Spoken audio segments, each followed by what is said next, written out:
महानूर का फोन आया था। भाई बहुत अरसे के बाद फोन आया उसका। डॉली स्कूल जाने लगी ना, बिजी हो गई थी काफी। अस्सलाम वालेकुम।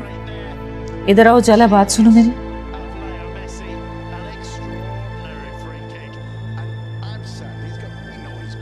तुम बता के ही नहीं गई। मम्मी के घर गई थी।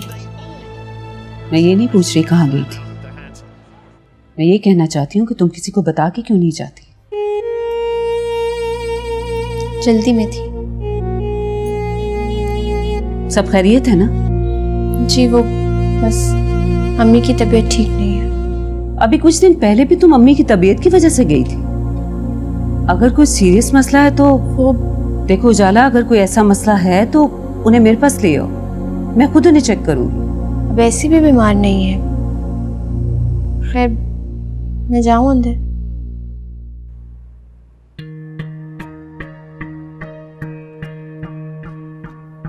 वैसे आपको फहद से मेरी शिकायत नहीं लगानी चाहिए थी। आप जानती भी हैं वो गुस्से के तेज है। बिल्कुल नहीं, वो गुस्से का तेज नहीं है। आपको लगता होगा, मेरे शौहर है, मुझे भी अंदाजा है। बहुत बुरा भला कहा है उन्होंने मुझे, बहुत गुस्सा किया है। उनको तो ऐसे ही लग रहा है जैसे मैं रोजाना मुंह उठा के चली जाती हूँ बगैर किसी को बताए। ठीक है, फहद आले मैं उससे पूछूंगी ऐसा क्या कह दिया मैंने जो तुम पर गुस्सा हुआ वो। देखो उजाला, जिंदगी को इतना मुश्किल मत बनाओ, अकेली ना रहा करो। दूर रहने से ऐसी ही बातें ज़हन में आती हैं, गिले शिकवे।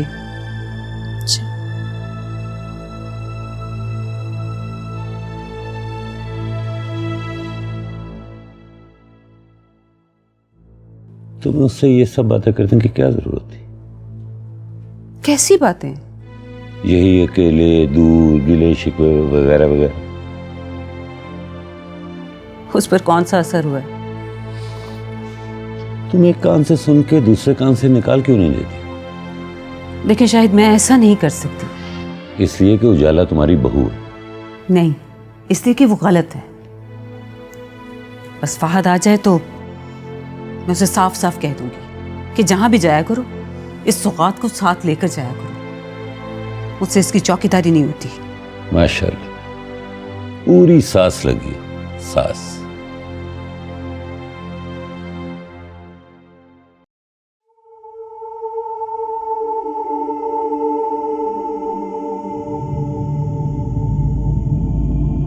अगर मैं आपको इतना खटकती हूँ आंटी जी, तो आप सोचें आप मुझे कितनी बुरी लगती होंगी।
ये जलाने हैं और एक तावीज अपनी बहू के तकिए के नीचे रख देना। 1 हफ्ते में जान छूट जाएगी। मरियम अपने घर चली जाएगी ना? चली जाएगी और तुम सबका अरूज से राब्ता भी हो जाएगा।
मैं होई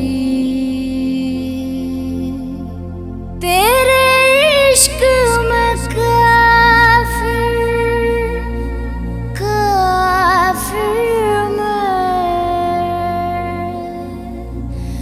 हुई इश्क में काफिर।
हेलो। थैंक गॉड तुमने फोन उठा लिया। मुझे तो लग रहा था शायद तुम भी फोन नहीं उठाओगे। मतलब मैं उजाला को कॉल कर रहा था और वो मेरा फोन नहीं उठा रही। वो सो चुकी है शायद, कमरे की लाइट ऑफ है। ओ हाँ, वो अपनी अम्मी की तरफ गई थी। मैंने उसको कहा भी था कि वापस आकर घर मुझे कॉल करना, बट शायद भूल गई होगी। ये सब बातें मुझसे करने का मतलब? क्योंकि मैं बहुत परेशान हूँ और मैं चाहता हूँ कि मैं अपने दिल की बातें किसी से शेयर करूँ। मुझसे ही क्यों? क्योंकि तुम मुझे बहुत अच्छे तरीके से समझती हो दुआ। बात मेरे समझने की नहीं है, तुम्हारे समझने की है फहद, कि तुम्हें किससे बात करनी चाहिए और किससे नहीं। तो हम दोस्त। मैं तुम्हारी लाइफ गेम की सब्स्टिट्यूट प्लेयर नहीं हूँ फहद। आई नो, जानता हूँ मैं, और ये भी जानता हूँ कि मैं तुम्हारी नजरों में बहुत गिर चुका हूँ। लेकिन दुआ, इस वक्त मैं बहुत डिस्टर्ब हूँ। मैं उजाला के रवैये को लेकर तुमसे कुछ डिस्कस करना चाहता हूँ। लेकिन मैं तुमसे अब कुछ डिस्कस नहीं करना चाहती। दुआ,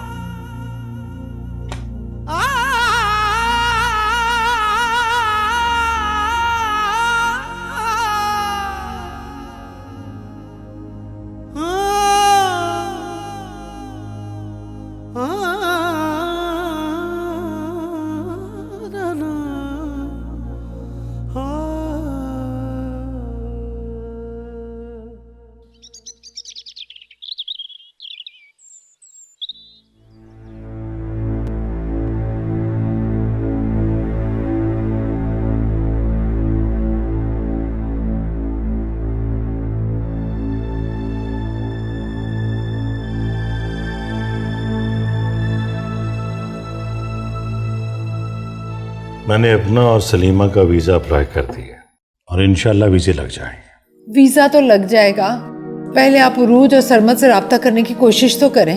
मैंने कितनी बार सरमद को फ़ोन किया, वो फ़ोन अटेंड ही नहीं करता। और अकीला? तुम्हारे सामने कोशिश की ना, बार बार उसे फ़ोन किया, नहीं अटेंड करी वो। तो फिर पुलिस को बता दें।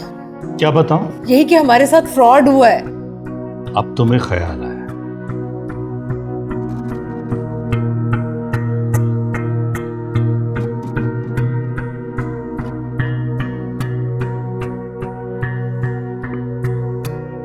शामी, खुदा हाफिज़। अल्लाह हाफिज़।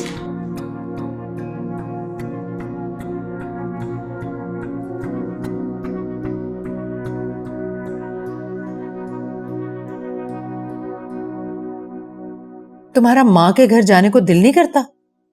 अगर कर रहा है ना तो चली जाओ, वरना दुनिया यही कहेगी कि कैसे अजीब लोग हैं, लड़की को मैके जाने ही नहीं देते।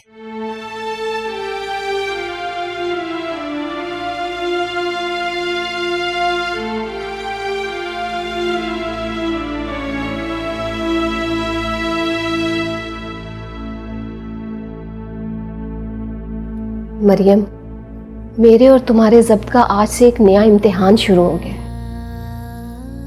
किस्मत ने तुम्हें ऐसे घर की बहू बना दिया है जहां तुम्हारा इस्तकबाल खुशी से नहीं होगा। हालांकि तुम और रजा एक दूसरे को पसंद करते हो, लेकिन आधी शादी तो ससुराल वालों से होती है। बेटा, भाभी की बातों के लिए ना दिल बड़ा रखना। इसे माँ की नसीहत समझो या किस्मत की आजमाइश।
है दुआ?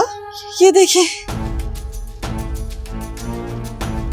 क्या ये मेरा ख्याल है कि किसी परिंदे की चोंच से गोश्त का टुकड़ा गिर गया इधर? ये साफ पता चल रहा है किसी इंसान ने फेंका है। बेटा कौन फेंकेगा? उष्णा, उष्णा, बेटा अब तुम डरो मत, ये यकीनन किसी परिंदे ही का काम है। बेगम साहिबा, सुइयां और इतनी बड़ी कलेजी का टुकड़ा, ये किसी परिंदे का नहीं, इंसान का काम है। अच्छा तुम जाओ, जाकर कुछ चीजें लेके आओ, इसको फौरन उठाओ यहाँ से, जाओ। जी बेगम साहिबा।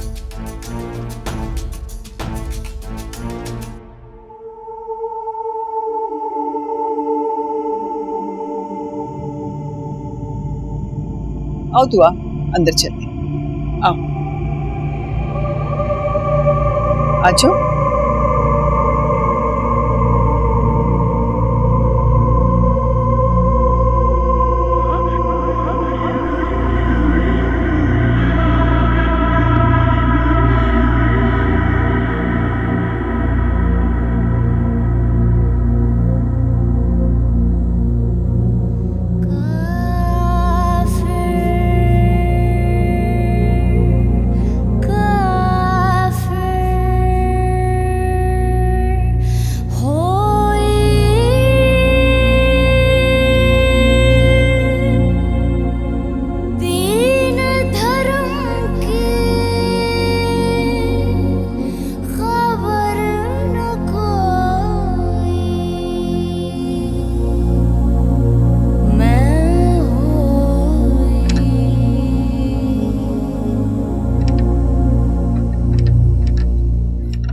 छोटी बीबी,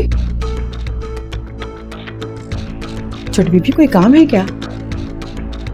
हाँ, वो सर में दर्द हो रहा था, दवाई चाहिए थी। वो तुझे किचन में पड़ी है? तो फिर कमरे में ले आओ ऊपर, चाय के साथ लाना। अच्छा ठीक है।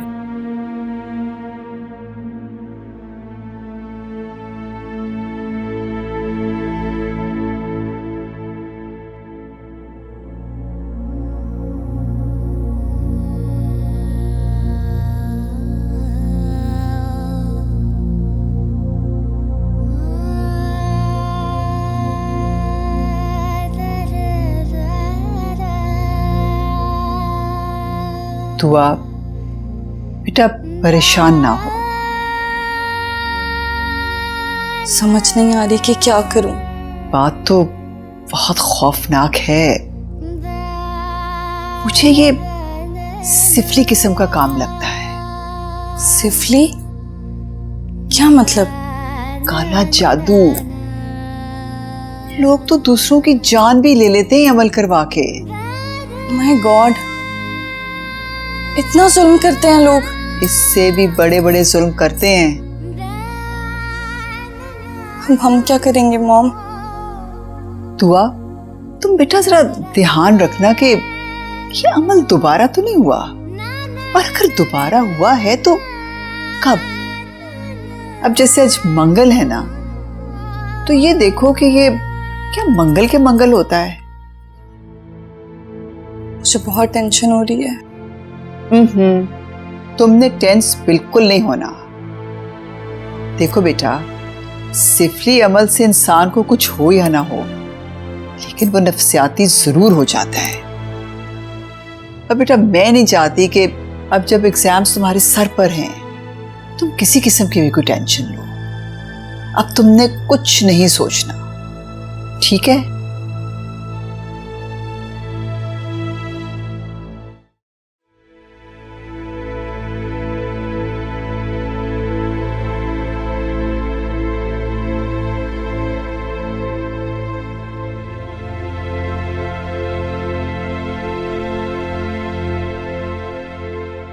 जी आंटी, बुलाया था आपने? बैठो। नहीं, ठीक हूँ, कोई काम था। तबीयत ठीक है ना तुम्हारी? यास्मीन बता रही थी तुम आज फिर मेरे कमरे में मेडिसिन लेने गई थी। वो सर में दर्द हो गया था। अब दर्द कैसे है? अब ठीक है। अगर कोई भी मसला हो तो मुझे बता देना। जी। अभी डिलीवरी में दिन है तुम्हारे, इसलिए आराम किया करो। जी।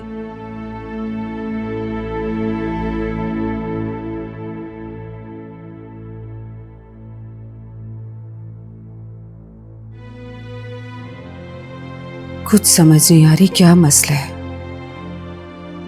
ये सब कुछ हो क्या रहा है। हो सकता है वो ठीक ही कह रही हो, वो वाकई में सर दर्द की मेडिसिन लेने जाती हो कमरे में।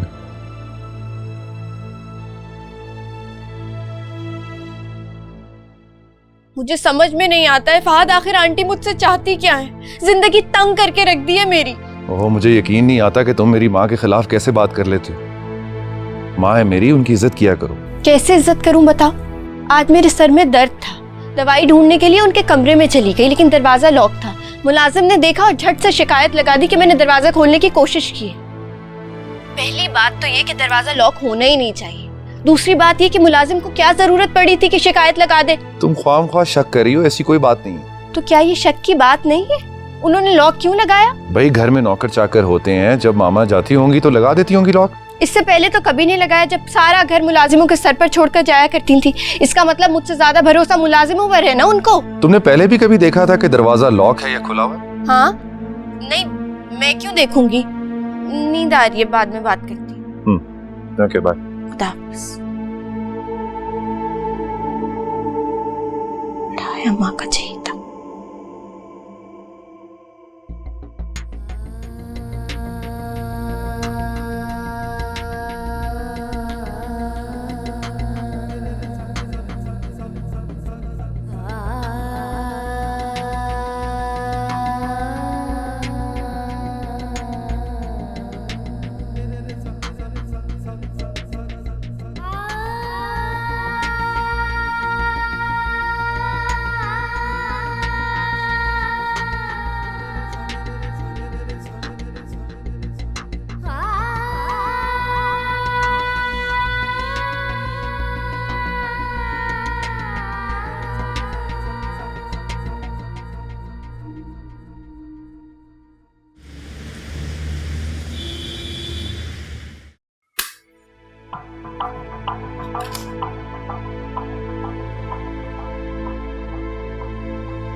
अस्सलाम वालेकुम मामी। वालेकुम अस्सलाम। तुम यहाँ क्यों आई हो? वो नाश्ता बनाने। नाश्ता बनाने या फिर कोई तावीज जलाने? नहीं मामी, देखिए मेरे पास कोई तावीज नहीं है। मैंने तुम्हें कितनी मर्तबा मना किया कि तुम किचन में मत आया करो। लो, आ गया तुम्हारा हिमायती भी। अम्मी, मैंने इसको कहा था नाश्ता बनाने के लिए। तो ठीक है, अब इसी से कहना, मुझे मत कहना कि मैं तुम्हारे लिए चाय पानी नाश्ता या कुछ भी बनाऊं। ओके। वैसे भी जब बहू घर में आ जाए तो सास को आराम करना चाहिए। अच्छा, बेटे को पाल पोस कर जवान करो, बहू आ जाए तो माँ को आराम के लिए भेज दो। वाह भाई वाह। ऐसे ही होता है अम्मी, सारी जिंदगी तो आपने की है, अब इसको करने दे, ऑर्डर दिया करें इसे। मरियम प्लीज जल्दी। तुम्हें कितनी बार कहा है कि अम्मी को किचन में मत आने दिया करो, तुम भी नहीं सुनती किसी की।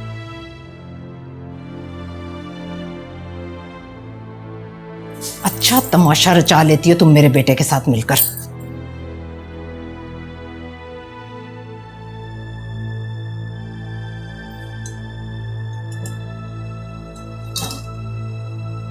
बनाओ नाश्ता।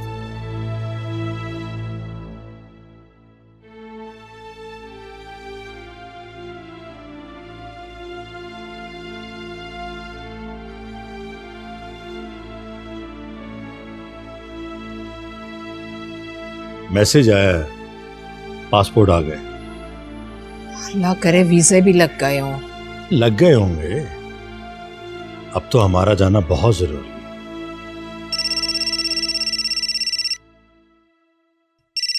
अकेला बहन का फोन। स्पीकर ऑन करें।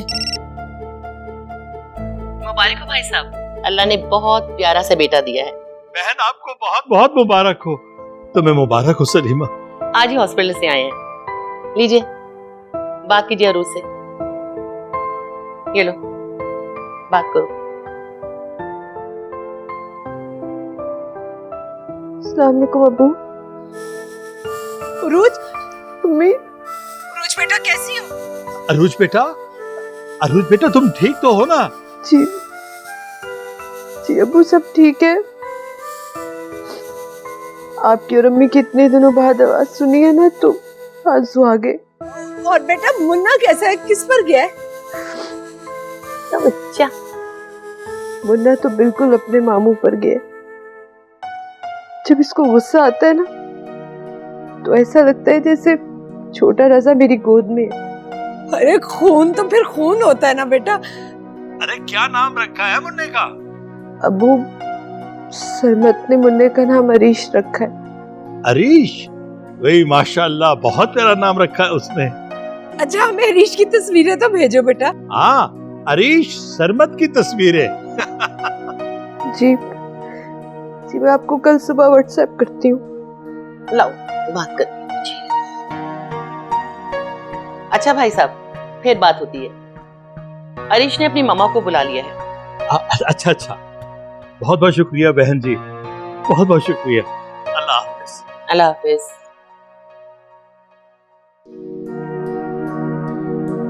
या अल्लाह तेरा शुक्र है, मैंने अपनी बच्ची की आवाज तो सुनी। और उरूज कितनी खुश लग रही थी।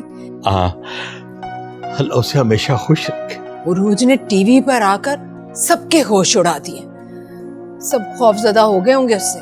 मुझे अरूज की जो बात अच्छी लगी थी वो ये है कि उसने किसी की बुराई नहीं की। रजा, अभी हमारी अरूज से बात हुई, उसका फोन आया था। अरूज का? कैसी है वो? अरे बिल्कुल ठीक है माशाल्लाह, बहुत खुश थी वो। बेटा हुआ है उसका, और उसका नाम अरीश रखा है उसने। अरे तो ये भी बताए ना कि जब वो गुस्सा करता है तो बिल्कुल अपने मामू की तरह लगता है।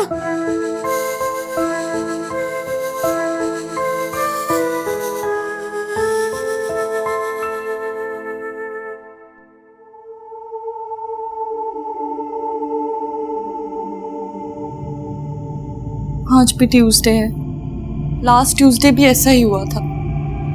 अब सही कह रही थी, किसी ने कुछ करवाया है, कोई मुझे मारना चाहता है। नहीं मेरी बच्ची, मेरी जान, तुम्हें कोई कुछ नहीं कह सकता, तुम्हें कुछ नहीं होगा। मेरे बच्चा, ये सब उजाला करवा रही है। वो चाहती है मुझे मारना, वो मुझे मारना चाहती है। दुआ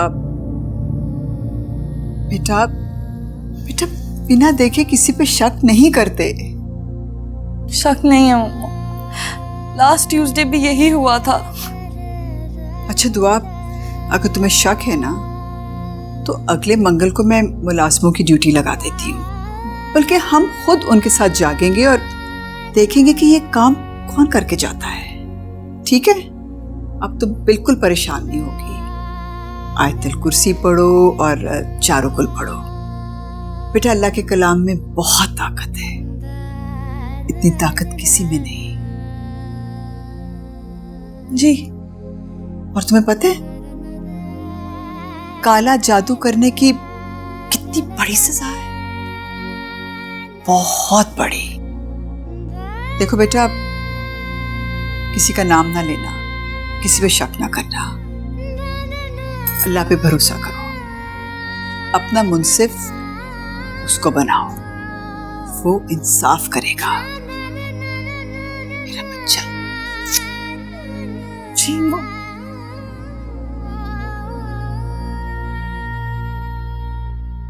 आपको स्लाइस दूं? जी दे दें।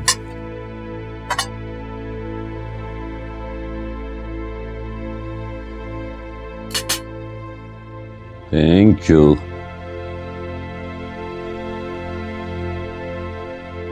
मैं अम्मी की तरफ चली जाऊं? जरूरी है? जी। तुम्हारी तबीयत के पेश नजर तुम्हें अब घर से बाहर नहीं निकलना चाहिए। मैंने फहद को कह दिया वो भी जल्दी आने की तैयारी करे। उरूज के घर बेटा हुआ, मैं मुबारकबाद देने भी नहीं गई इसलिए। अरूज लंदन में है ना, बेटा भी लंदन में हुआ है। तुम्हारी अम्मी ने तुम्हें बता दिया है तो फिर तुम्हारे जाने की तो जरूरत नहीं है। जाने दें डॉक्टर साहबा। अगर इसकी तबीयत खराब होगी तो ऐसी हालत में ज्यादा आना जाना ठीक नहीं है। माँ से ज्यादा तुम कैसे जान सकती हो कि बेटी की हालत कैसी है, इसलिए जाने दो, कोई हर्ज नहीं, ड्राइवर के साथ चली जाएगी। थैंक्स।